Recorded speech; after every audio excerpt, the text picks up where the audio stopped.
Alright guys, we're going to show you how to do the pentatonic scale today, minor pentatonic. Here it is in the key of A.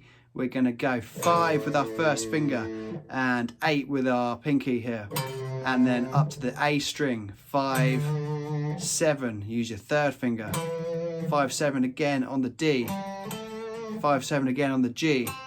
And then we get to the B, we're going to go 5, 8, back to the little finger there. And the same on the E. So we've got 5, 8, 5, 7, 5, 7, 5, 7, 5, 8, 5, 8, and then see if you can go back down the other way as well.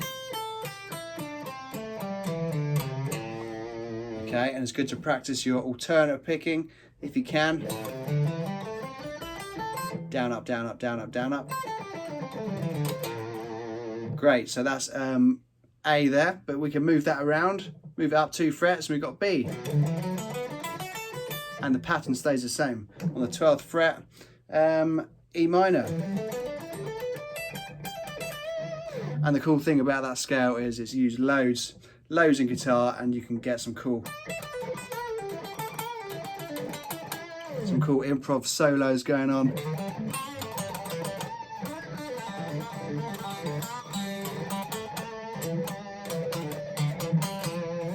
Yeah, practice, practice, practice. Start off slow. Okay. Remember, that's the most important thing. Always practice slow.